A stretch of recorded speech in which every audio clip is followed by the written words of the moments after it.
Hello, this is Simon Brew.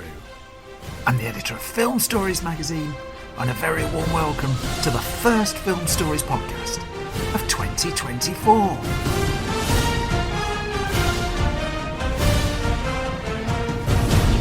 Come with me. And I show you how deep the rabbit hole goes. And movies that had stories. That the story just sucks them in. This is just the beginning.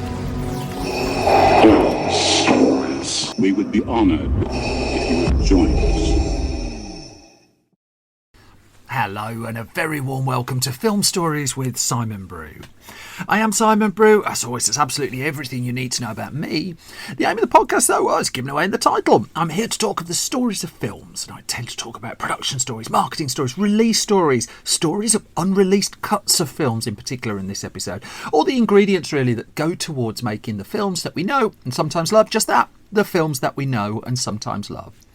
The films I tend to cover on this podcast, they lean more towards the mainstream than anything really. They're films I'm interested in, they're invested in to some degree, they're usually finished as well. I try not to do snark, I try not to punch down. This podcast is very much a celebration of cinema and a real appreciation that somehow, films manage to get made.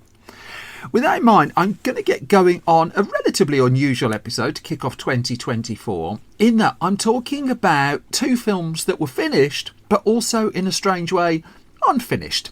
Let me play you a clip from the first of the two of them, and I'll come to the story the other side of this.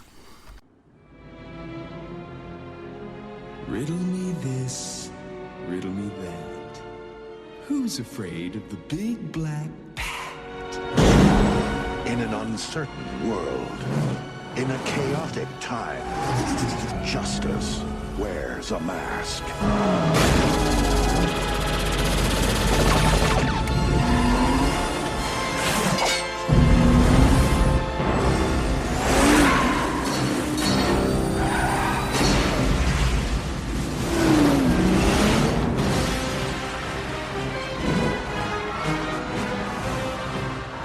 Was good.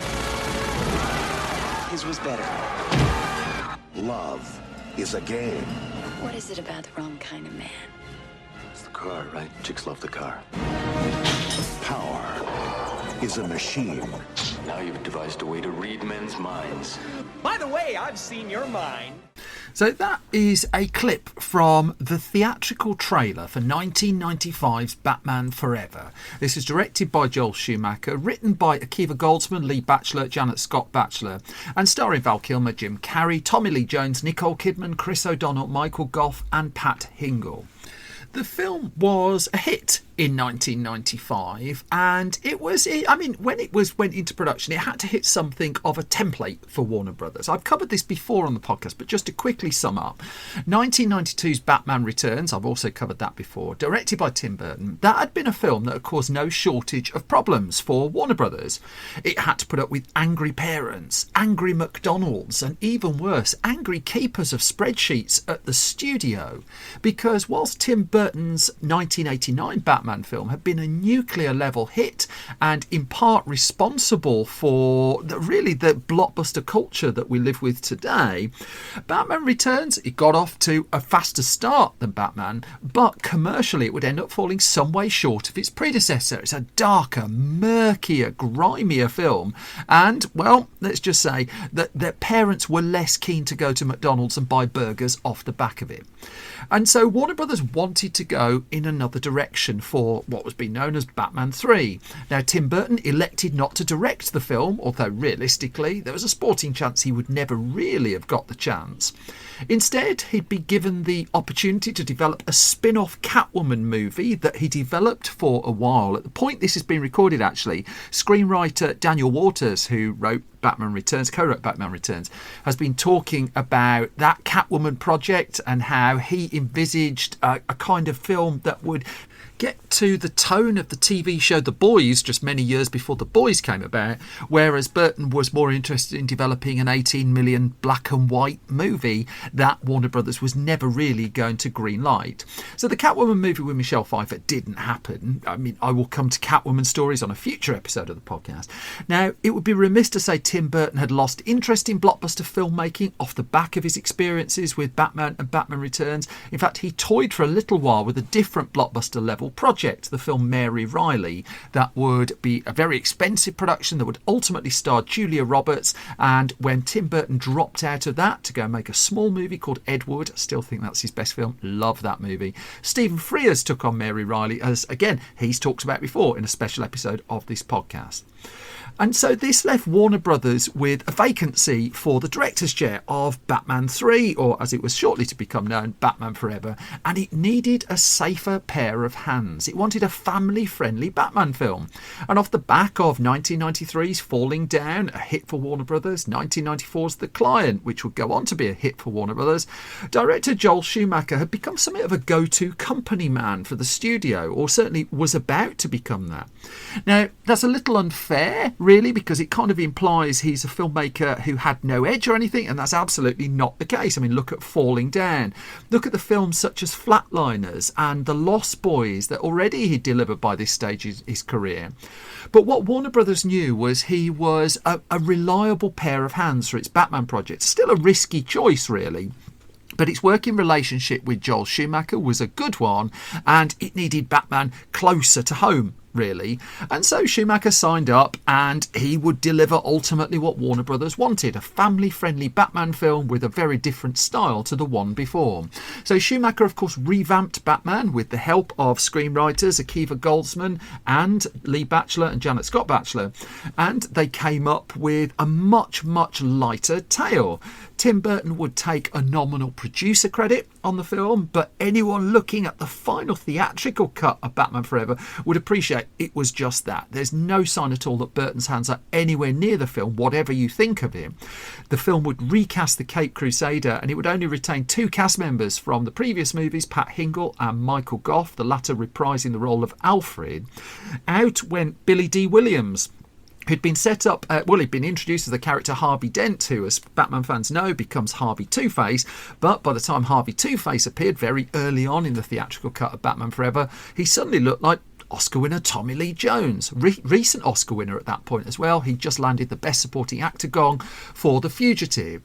Now, for a long time, Robin Williams was expected to play the Riddler, but then Jim Carrey's career exploded out of nowhere. He landed a nice check to take on the role of the Riddler, and the pair, it's worth reiterating, never really got on. That Tommy Lee Jones and Jim Carrey kind of butted heads a little bit, with Tommy Lee Jones famously reportedly telling Carrey that, quote, he couldn't sanction his buffoonery. It is a phrase I believe is worth repeating at least 3 times a year. Just imagine that. I can't sanction your buffoonery. Now, the final cut that was delivered of Batman Forever was what Warner Brothers was after. But what wasn't known straight away is that Joel Schumacher had put together a much darker version, that there was a darker version of Batman Forever that he'd had in mind. Now, he'd assembled a different cut of the film, nothing unusual there, before chopping it down to the far slimmer theatrical edition of the movie, which it'd be fair to say knocks away pretty much every edge, bar 1 or 2, that the material potentially offered. So films, of course, are always chopped down in post-production. They're always fine-tuned in the edit. Big blockbuster movies are test-screened and shaped, and they go before executives. But what was slightly different in the case of Batman Forever was a different version of the film was kept. Now, this became known as the Schumacher Cut. Across the history of cinema, there are mythical cuts of films. There are reportedly different versions of movies that may have happened, that may be lost. Event Horizon is a good example of that. Paul W.S. Anderson's film, of which I'm a fan, has reportedly a much, much darker version that was put together and on a VHS tape at some point. I've asked Anderson about this before. He's certainly not got it. That the film reels for Event Horizon are reportedly stored in a salt mine somewhere. Lovely story there. How much concrete there is to it, I don't know. But in recent times, it's become a thing ever since Zack Snyder got to recut his 2017 movie Justice League for fans to campaign for a different cut of the film. Now, Snyder's do-over of Justice League, it was slightly different. That was a film he never got to originally finish himself. himself. Again, I'll come to it on a future episode. But the long and short of it was Snyder was off the project. He didn't supervise the final cut of it. That was Joss Whedon, who cut Snyder's take on Justice League down to 2 hours as mandated by Warner Brothers with reshoots. And it was only after an extensive fan campaign that the studio ponied up $70 million to give Snyder the opportunity to do whatever he wanted to do with his Justice League footage. The answer to that was a 4-hour cut, the Snyder cut of Justice League. And there was a sense then that it might just open a few floodgates. Again, in recent times, we've had David Ayer, the director of 2016 Suicide Squad, suggesting openly on social media he had a very different cut of that film. Although, in fact, at the week this has been recorded, the first week of January 2024, he shot down any chance of us ever seeing it. But that seems quite a fluid story, so who knows? I mean, we may one day get to see it. But let's rewind back to 1995, because Batman Forever in its theatrical form ran to just over 2 hours. Jonathan Ross famously called it one of the greatest movies ever made. It's one of the most infamous critics' quotes on the back of a video box. I certainly, in my time, being a movie fan. And it did what Warner Brothers wanted it to do. Crucially, it became the biggest grossing film of the summer in the US in 1995. It took more money than Batman Returns. It suggested a reboot come course correction for Batman on the big screen, that a brighter commercial future was now ahead of it. And there was just little talk of an alternate version of the film around that point, because the internet wasn't a thing. Well, certainly the World Wide Web as we know it wasn't a thing in 1995. And Schumacher himself, well, he was off doing another project for Warner Brothers anyway. He was doing the John Grisham adaptation A Time to Kill for the studio, and he would then jump on to Batman 4, which would become 1997's Batman and Robin straight after that. So Batman and Robin, of course, marked a major turning point in Joel Schumacher's career, and he had plans for Batman 5, Batman Triumphant apparently, which possibly would have starred Nicolas Cage. And after Batman and Robin left pretty much a crater in the Batman big screen franchise, at least, Schumacher departed. He went to do smaller films for a little while, films like Tigerland, really smart film that. But he hinted in Starlog magazine in 1998 at possible director's cuts of his Batman films.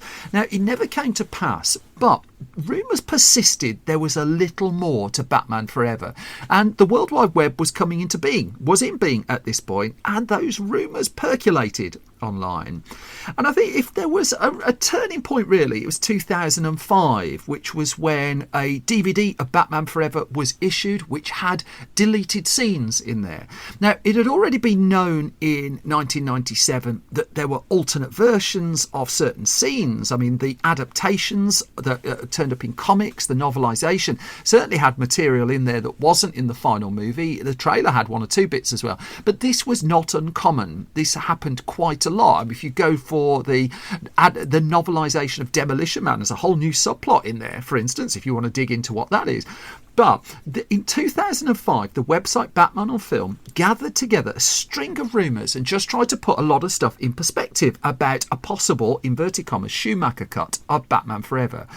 The momentum was just about to start to build, because the article brought together a whole bunch of information, including, it showcased a deleted scene that leaked onto YouTube where, well, I say leaked, it came from the extra features on the disc, where Val Kilmer's Bruce Wayne faces down an enormous bat as he seeks to discover, with the help of his trusty butler Alfred, why he stopped being Batman. And here's just a little taster of that material. Master Bruce, son.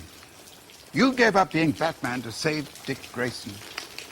But perhaps you also gave him up because you never faced why you became him in the first place. What's in there? I remember something chasing me.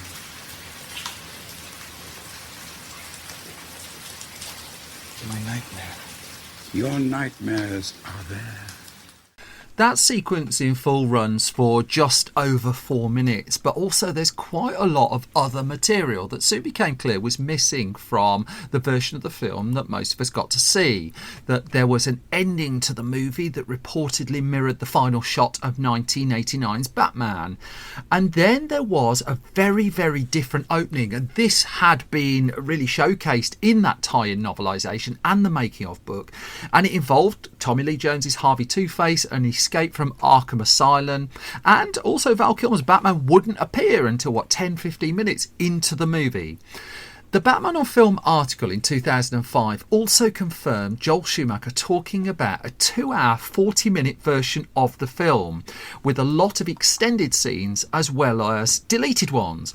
And that article got conversations going, with fans taking hold, putting together what became known as Batman Forever, the Red Book edition. Now, this was, as per Forbes report, an alternate version, which is an unofficial, fantastic fan edit containing all of the great deleted footage edited back into the movie, including a training sequence with Bruce and Dick in which Bruce opens up about killing. Now, there had been fan re-edits before. Star Wars is notorious for fan re-edits. Some excellent work being done there to restore the original trilogy of Star Wars before George Lucas started doing his tinkering. But the Red Book edition of Batman Forever was released online in September 2007 and was instantly regarded as an upgrade on the original film. Now, interestingly here, Warner Brothers wasn't shutting it down, but also it wasn't showing any inclination for a director's cut release of the film.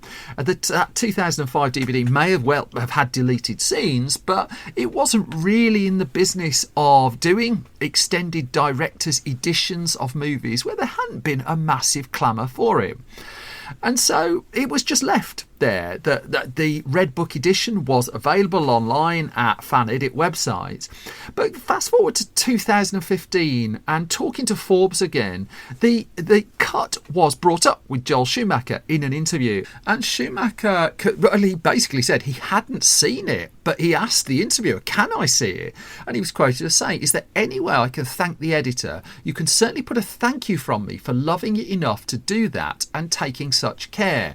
Far from shooting down the idea of someone doing a fan edit of one of his films, Schumacher was appreciative that over time his Batman films by 2015 had been heavily maligned. Christopher Nolan had come in by this stage, delivered his Dark Knight trilogy, completely redefined Batman on the big screen, and Schumacher's were just really a bit of a point of ridicule. But there was a growing appreciation for elements of his Batman films, and I think Schumacher was starting to feel it at that point.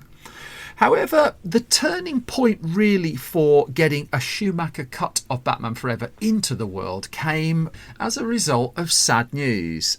In June of 2020, Joel Schumacher died in his 80s, left behind a great body of work, a lot of films that people enjoyed. But it was less than a month after his death that a screenwriter by the name of Mark Bernardin, who'd worked on Star Trek Picard, amongst others, put on Twitter that he'd heard a 170-minute darker cut of 1995's Batman Forever was actually complete, and more to the point was actually intact, that it would likely need some grading, would need some tuning work, but the fundamental cut was in place. As he wrote on Twitter, as it was called then, Warner Brothers was said to be unsure if there's any hunger for what was described to me as a much darker, more serious version of the film. Now, in June of 2020, the Snyder Cut of Justice League hadn't landed, but Warner Brothers clearly had appetite at this point for looking at its back catalogue and saying, well, what can we do with what we've got? That the Snyder Cut would land in 2021, and so this was still very much when conversations over such recuts were live and kicking.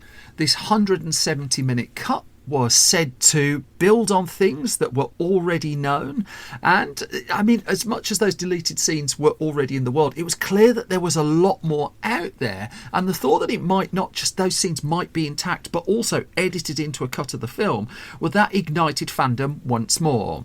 So this set the Hollywood trade paper Variety into action, and it fairly quickly discovered that Mark Bernardin's story did indeed stand up. In fact, Variety soon dug out some extra details, and to quote the piece that it wrote in July 2020, this version opens with a sequence involving the villain Two-Face escaping from Arkham Asylum and features extended scenes with the Riddler when he invades the Batcave and uses his signature cane as a weapon. Variety added the bulk of this version's runtime focuses on the emotional and psychological issues that led Bruce Wayne to decide to become Batman, including a sequence, the one I've just played for you, of Wayne facing down a giant human-sized bat. That's where the sequence I just played roughly ended up.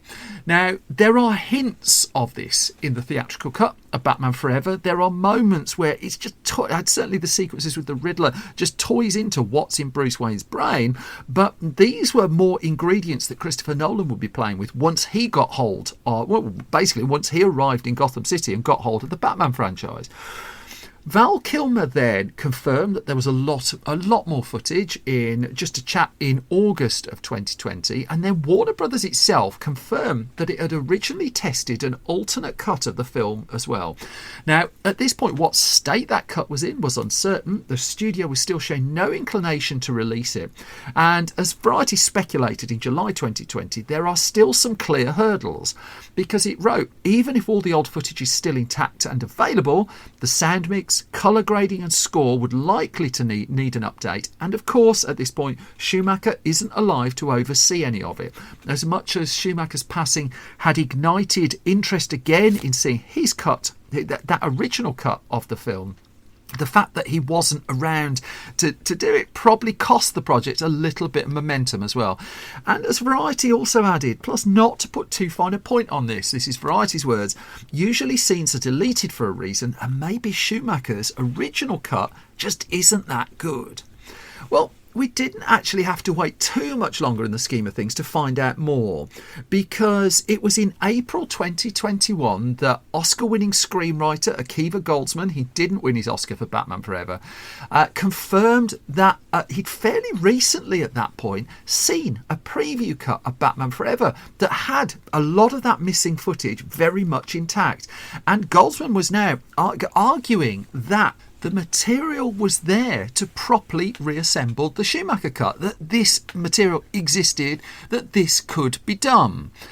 The problem was that Goldsman was talking just a couple of weeks after Warner Brothers had debuted the Snyder Cut of Justice League, that 4-hour extended version of the Justice League movie, and it didn't really, outside of core fandom, have the impact that the studio was hoping for. That as much as there was still interest in a David Ayer cut of Suicide Squad and a Joel Schumacher cut of Batman Forever, it kind of needed the Snyder Cut to go really into the stratosphere a little bit to justify digging into its archive and reworking some of its older movies. I mean, it didn't stop Sylvester Stallone deciding to go and tinker with Rocky IV and take all the fun out, but again, that's a story for another time. And so come like March, April 2021, it looked like the steam had come out of this a little bit, and yet it hadn't. There was still interest, and it just needed another lapse of time before we get to the point where, well, the Schumacher cut basically has become a thing.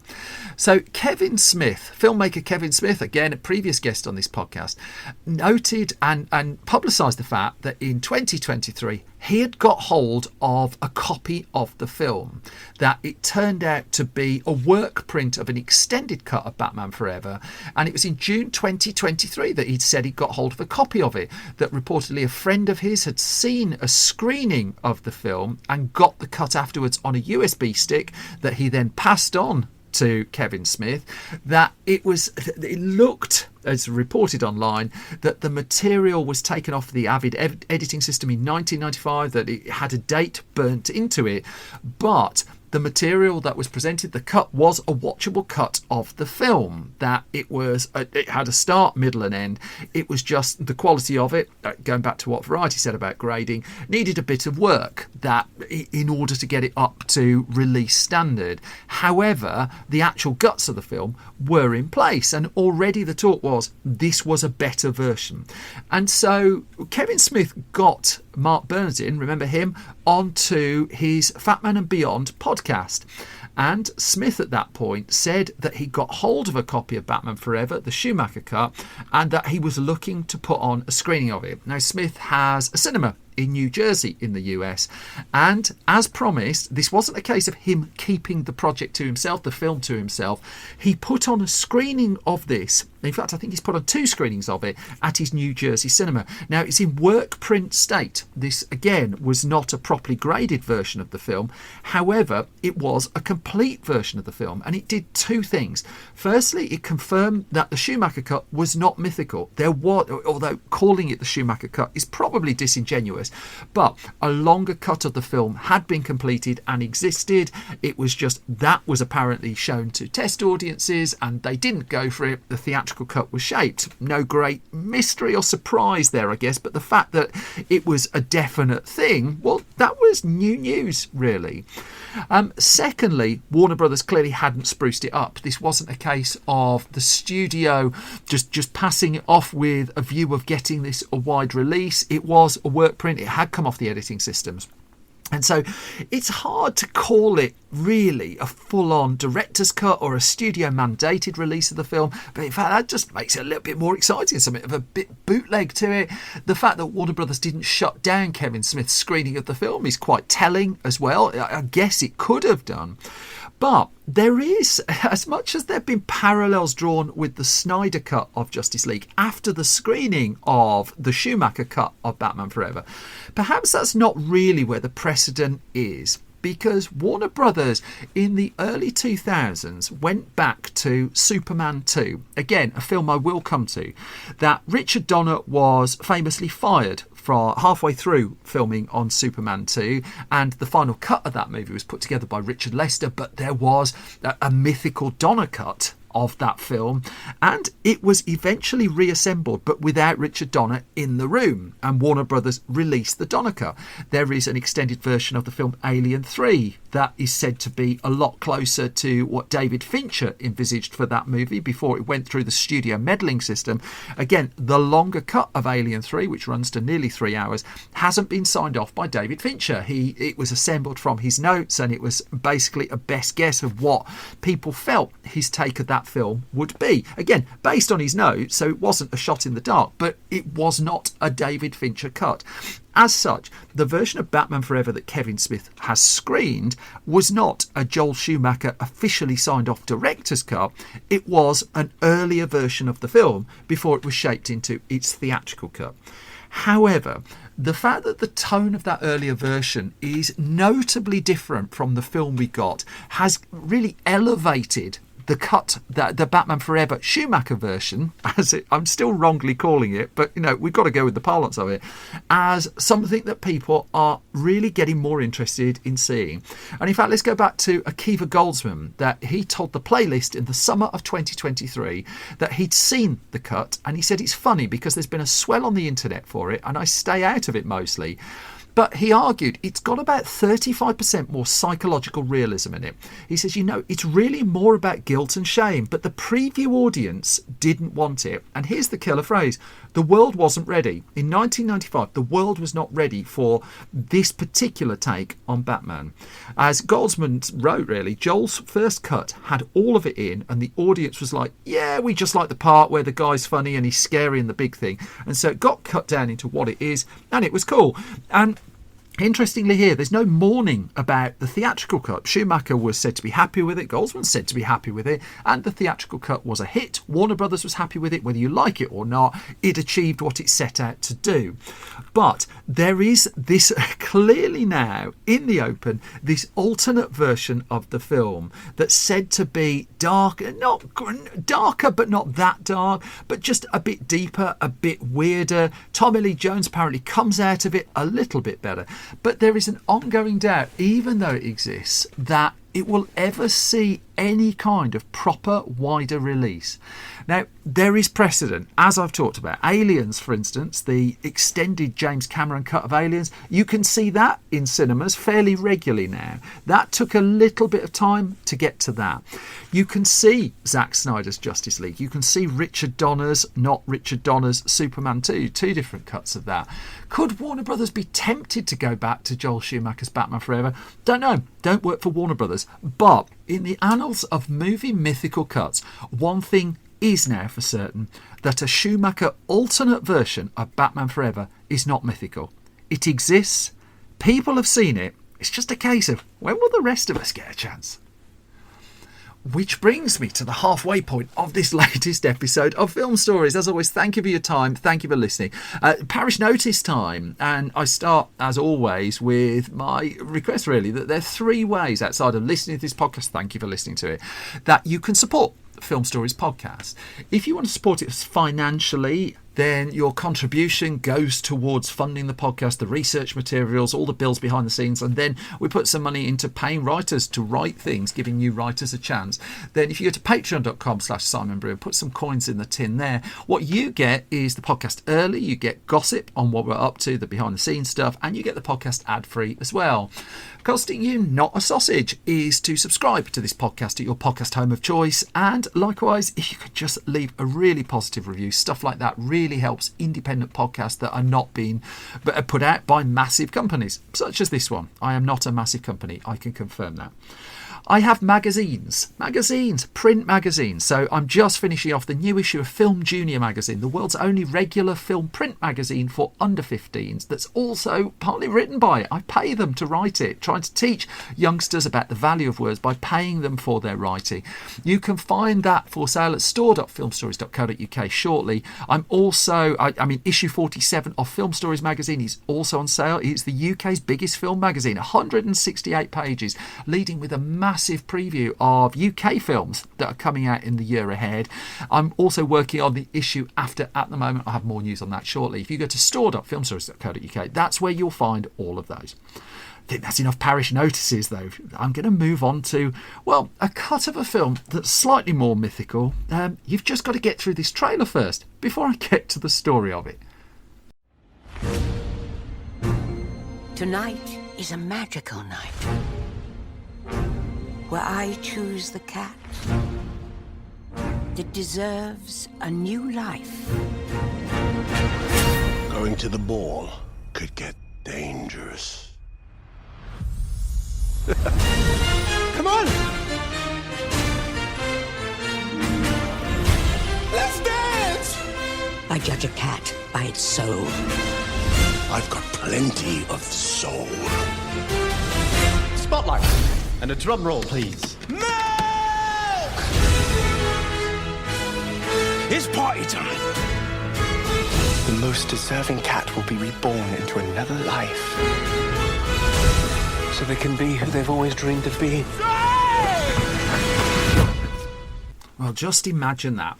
That is a clip from 2019's Cats, directed by Tom Hooper, screenplay by Lee Hall and Tom Hooper, based on Andrew Lloyd Webber's musical Cats, and also sort of based on T.S. Eliot's Old Possum's book of Practical Cats, with a cast including James Corden, Judi Dench, Jason Derulo, Idris Elba, Jennifer Hudson, Ian McKellen, Taylor Swift, Rebel Wilson and Francesca Hayward. Really strong ensemble, really strong collection of performers. What could possibly go wrong? Well, I've sort of covered that before, again, on a previous episode of the podcast. I've done the straight version of Cats, if you like, and it's back there in the archive. I need no second invitation to take a look back at a movie that, for all its faults, you just can't ever call dull. You can call it lots of things, but it's not dull. So, Cats was released at the end of 2019 with a huge marketing push. It was a big film for working title here in the UK, distributed by Universal, cost $100 million to make.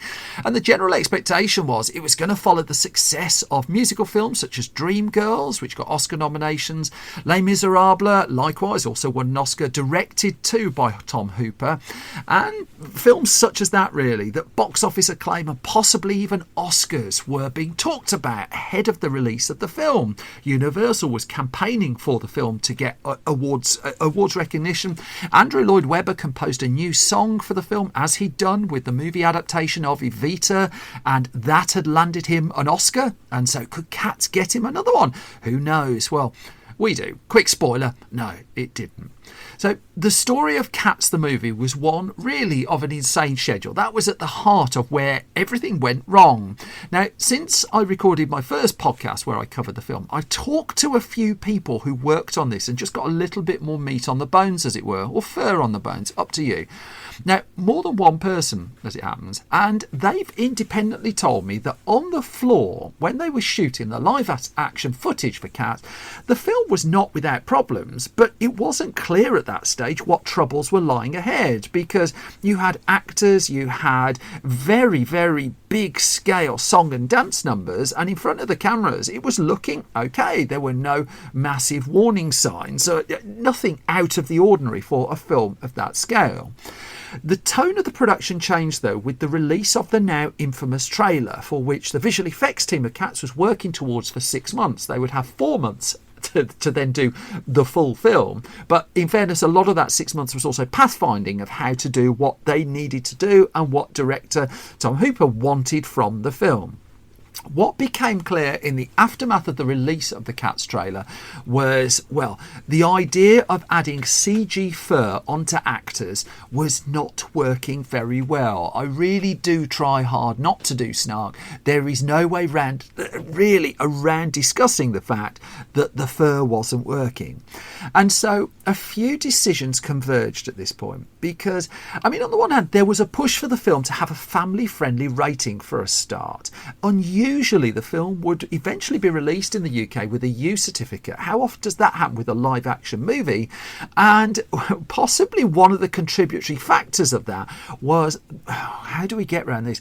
The lack of genitals on the cats. That there were no visual identifiers in the places you would expect, good God, I can't believe I'm doing this, as to what a boy cat was and what a girl cat was and what an in-between cat was. So a U certificate, broadest possible audience.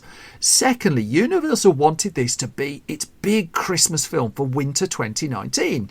It wanted it out in time so it could campaign for awards. Also, it seemed like a smart bit of counter-programming because the other big blockbuster of winter 2019 was Star Wars The Rise of Skywalker, the concluding, episode 9, the concluding chapter of the 9-film Skywalker arc of Star Wars films. That was expected to absolutely clean up. So Universal knew lots of people would be going into cinemas. It counter-programmed the film Sisters against The Force Awakens, actually, in 2015, and that had worked quite well. And so it invested heavily in a pre-booked marketing campaign that was arranged months and months ahead. I mean, crikey, I remember buses going past with adverts on the side, but the adverts on the side of buses had glittery lights blended in, and I mean, expense was not being spared, things were not being done by halves. And with Universal's James Bond film being pushed into 2020, that would be No Time to Die, which of course didn't come out for other reasons in 2020, that Cats was its big hit, for its big ticket really for the end of 2019. So the bottom line is that the film had to hit its release date. It had to be out in December 2019, no matter what it took to get it there. And as it would happen, Tom Hooper discussed the Oscar-winning Tom Hooper, remember, discussed that the film wasn't really finished until 48 hours before its premiere. That is not a massively unusual story. I've heard that before, that people go to the premiere of their movie and the film is pretty much just locked before, at the last possible moment. The team that was working on it were working incredibly long hours to get the final cut locked. They were working round the clock to do it. Even then, the final cut wasn't locked. Coming to that shortly. It remains an unfortunate parallel, though, for the Cats team, that at the same time it launched its trailer with dodgy CG in it, Paramount released the first promo for its Sonic the Hedgehog film, a hybrid of live action and animation, which had a distinctly odd looking Sonic the Hedgehog, realised through computer graphics, just didn't capture the look of the character from the games. And so both Paramount and Universal had decisions to make here. What do?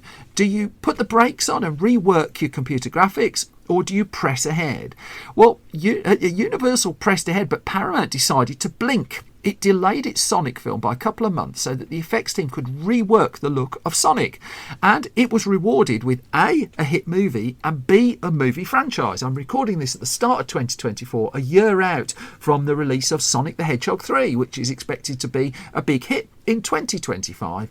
But Universal didn't stop, it kept going. And one of the reasons I've really no urge to throw shade at the visual effects of Cats, short of factually talking about them, is that the team who were responsible for them, who actually did the graft, were reportedly working absolutely insane hours to get the film finished. I've read stories of like 70, 80, 90-hour weeks just to get the film done. That's video game crunch levels, and there's a couple of really good books on video game crunch. I do think it's something worth seeking out and finding out more about. But you give up your life to finish this film, and if you're, with the best will in the world, a lowly VFX worker as well, it's not as if you're the person getting paid millions for this. You are the people in the trenches just trying to get it out the door, and then in the end having to take flak for decisions that they didn't make, and I do want to acknowledge that. Now, the release of Cats in cinemas in December 2019, though, was a curious one, and this is what leads us towards the mythical cut of the film. Because, not unlike The Rise of Skywalker, the response was not as anticipated. Now, the two films actually press screened on the same night in London. Cats couldn't screen any earlier. Star Wars, they held back as well. And they were the only big pre-release press screenings for both films, and you had this weird sight of film reviewers having to hot-foot it from Cats to Star Wars and being not particularly thrilled with either of them. Now, come the opening day of the film in the US, Universal Pictures then notified thousands of cinemas in the US that they would be, quote, receiving an updated version of the film with some, quote, improved visual effects. Now, this was in a memo sent to cinemas. The Hollywood Reporter picked up the memo and reported on it, as the Hollywood Reporter would do. The name gives it away, really. But this was pretty much unprecedented. No one could really remember a time where a film was released and within a day or two, an upgrade patch for that film was then sent out. Now, this is the era of digital distribution, so it's possible to do this. In the days when you were carting cans of films around, it was, once your film was done, it was done. You got to live with it.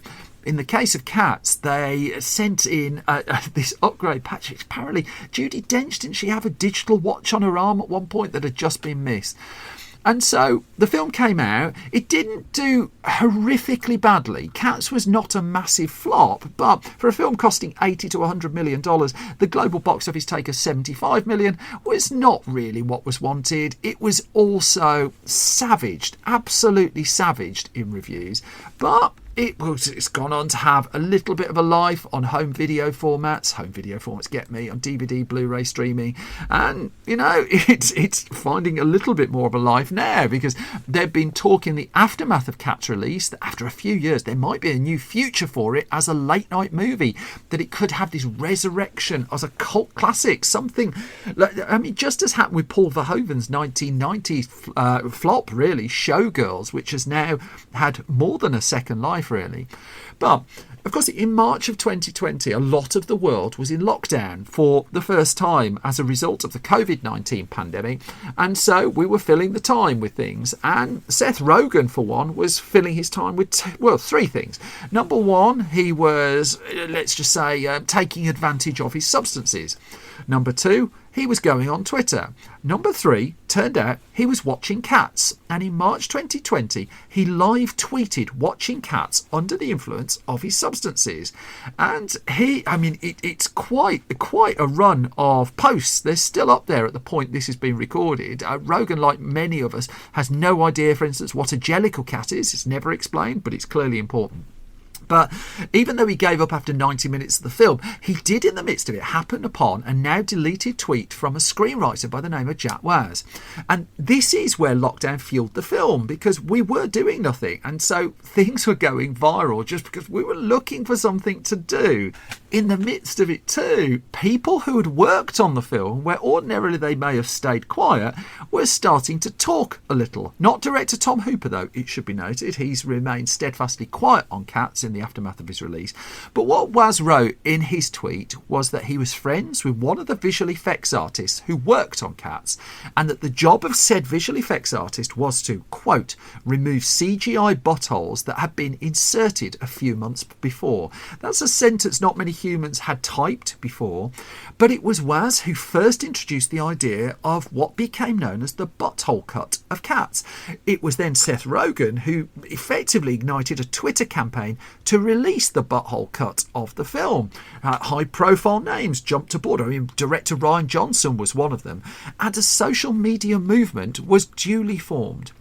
But did the Butthole Cut of Cats actually exist? Well, that was the mystery. And so Vanity Fair did some tracking down, and it got in touch with Jack Waz, who told the outlet that and I'm quoting Vanity Fair's article, the screenwriter said he first heard tell of the Butthole Cut from an industry friend around New Year, so a couple of weeks after the release of the film. Waz tried to get Universal to let him see that version of Cats, but had hit nothing but dead ends, and the friend who bestowed this insane rumour upon him politely declined, apparently, to speak to Vanity Fair about it. But the fire had been lit, and so the baton was passed on to a guy called Ben Meckler, a writer and producer involved with the likes of Kung Fu Panda. He put out a tweet looking for the definitive book of the story of Cats, and inadvertently there's a little bit of an appeal for information in there, because he got some anonymous intel from someone who'd worked on the film. And again, this was weeks after Rogen's infamous tweet along, but a fire was burning. And so what Meckler posted was this anonymous note he'd had from someone who'd worked on it. There were never shots of cats with buttholes, the person clarified, at least by design, none that I saw anyway. Okay, we've got to get through these sentences together, friends, so hold tight, here we go. However, there were a dozen or so shots where the skin and fur sim was groomed or just folded in a way that really looked like, I'm so sorry, very furry lady genitals and buttholes by accident. The task, as typical with heavy CG shows, fell on TUD to paint out the offending articles where it was brought up and spotted. It goes on. Daily reviews were constant awkward discussions of people plucking up the courage to point things like this out. Things like, does that look like a, fanny to you? That's in the UK version of that word rather than the US version. And again, this isn't the only source I've heard this from. Now, Vanity Fair then contacted Universal for official comment on this and got a reply from Universal which basically said this is the best email we've had in ages, but also had to pull out the party line. They couldn't actually comment on it, but they did beautifully add in their statement. Hopefully that will add to the magic and mythical nature of the cinematic treasure. Universal so new. Now, the VFX company involved was called Mill Film, and it was also contacted for comment and wasn't allowed to, largely due to the fact that it has to sign NDAs. This is common practice for VFX studios. If you're working on big films, you have to sign NDAs so that you don't disclose any secrets from the movie. And so people couldn't speak about their experience working on Cats. And so, as Mill Film statement said, it was not able to talk about creative iterations which may or may not have contributed to the final product seen on screen or left on cutting room floors. Those last few words tell you a few things, don't they, right? And so VFX workers who hadn't been brilliantly treated were still talking anonymously, and the Daily Beast then got on board and quoted one of them, and they revealed at the halfway point of production on Cats, the butthole problem had presented itself. And this anonymous VFX worker was quoted as saying, when we were looking at the playbacks, we were like, what the hell? You guys see that? And its source said, we paused it. We went to call our supervisor and we're like, there's a clucking asshole in there. There's buttholes. It wasn't prominent, but you saw it and you were just like, what the hell is that? There's a clucking butthole in there. And thankfully, they said it wasn't in your face. But at the same time, too, if you're looking, you'll see it.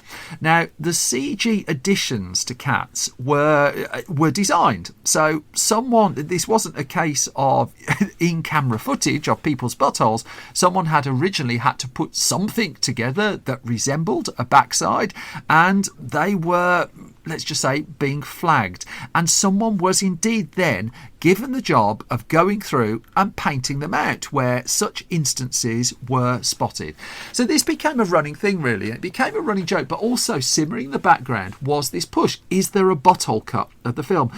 Well, sort of. There became one, although it was something of a spoof, because in April 2020, someone went onto YouTube and dropped their version of the butthole cut of Cats. It's incredibly amusing. But basically, they've taken the trailer and they've added bottoms to some of the feline creatures in there. Universal was not going to budge. This was not a case, clearly not a case of the Snyder Cut, although the Butthole Cut was sort of spoofing that a little bit. But still, there are lots of people who wanted, I can't believe I'm saying half of this, there were lots of people who wanted to see this other version of Cats.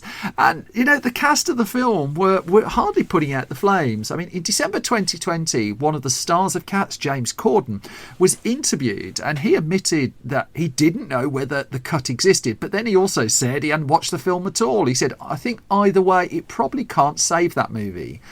Then, unfortunately, really, Corden did a skit at the Oscars in 2021 alongside Rebel Wilson. They were both dressed in cat suits, and their introduction to the visual effects Oscar presentation was, as cast members of the motion picture Cats, nobody more than us understands the importance of good visual effects. This was not a good reading of the room, it should be noted, as Yves McCrae, who worked on the film, responded on Twitter, "Hey guys, I haven't watched all of the Oscars, but I assume these two were really classy and thanked me for working 80 hours weeks right up until I was laid off and the studio closed," right? And that was the thing. In the aftermath of Cats being savaged, the effects studio that they were working for did shut up shop. That it had done these insane hours, it had delivered what the director had asked for, apparently, and its reward was everybody got laid off. And so the story of the Butthole Cut kind of petered out at that point. In 2023, Rebel Wilson was briefly asked about it, and when she was asked about the Butthole Cut, she did just say, "I don't remember buttholes." She didn't see them in any cut that she saw. I've reached out then to people who worked on the film as well, and I've spoken to them in recent times to see if they've seen it too, and I think this one might be on the mythical side of things, really. In fact, I just before I started recording, I sent a message to someone I know very well who was very deep in on the film, and speaking for her and her colleagues, she said, "We know nothing other than all cats have buttholes and they are on show when their tails are up," and attached a picture of a cat waving its bottom, but not from the movie Cats. And this is the thing, I think the vast majority of people who worked on the film were not in the edit room or were not in with the VFX team that was digitally painting out what had been presented, accidentally or otherwise, on the screen. Unlike that Schumacher cut then, apart from the spoof fan edit that we saw, this is very much going to be on the mythical pile. But it is a story in the midst of the Butthole Cut, which is why I wanted to tell it, apart from the fact that I wanted to say the word butthole a lot, of mistreatment really of VFX experts and VFX teams. There isn't a DVD in this case with loads of Cats deleted scenes on it, and there isn't a clamour for a re-release either. There are signs of sold-out late-night screenings happening, and the Cats fire is not entirely extinguished, but I don't think Kevin Smith's been passed a copy of this particular version of Cats on a USB stick that he's going to be presenting at his New Jersey cinema anytime soon. The aftermath of Cats really has been everyone has moved on, apart from the VFX workers, of course, the modern movie canon fodder, really. Tom Hooper too, after a successful run of films, and he won Best Director Oscar for The King's Speech at the start of the decade he made Cats. He beat David Fincher for The Social Network. He went on to do The Danish Girl. He did Les Miserables, a great big run of success. He has not directed a feature since Cats, and everyone else has just moved on. I think what's become known over time is the response from Andrew Lloyd Webber to Cats, and Lloyd Webber would bemoan the fact that Hooper just didn't get the people involved in making the musical involved in the film. And as he infamously said, his response to the film Cats, well, he went and bought a dog. And that brings me to the end of this episode of Film Stories. As always, thank you so much for listening and thank you for your time. If I've not bored you completely, you can find me on Twitter and Blue Sky at Simon Brew. You can find Film Stories on Twitter at Film Stories. We're at youtube.com/Film Stories, facebook.com/Film Stories online. We're at filmstories.co.uk. That is our website. We cover movies, TV, games. We do features. We do reviews. We don't do clickbait. We're trying really hard to be a non-irritating movie site that doesn't write 10,000 word articles on everything you know about a load of stuff. We're actually just trying to write stuff that Google doesn't like, but we need your support to keep that going. That's filmstories.co.uk. If you go to store.filmstories.co.uk, that is where you'll find our online store. We have over 60 print magazines for sale there now, and hugely dedicated to print media, as I am to physical film media, which is why we're down to 2 different Blu-ray releases now. Our Sneakers Blu-ray has now fully sold out, but we still have copies of No Way Out and Bull Durham, their UK Blu-ray debut with Film Stories extras on. They are for sale at store.filmstories.co.uk. And the Patreon again is patreon.com/Simon Brew. But I think that's it for now. I've got a whole load of special episodes coming up too. I'm talking to a bunch of filmmakers. Film Stories is very much up and running for 2024.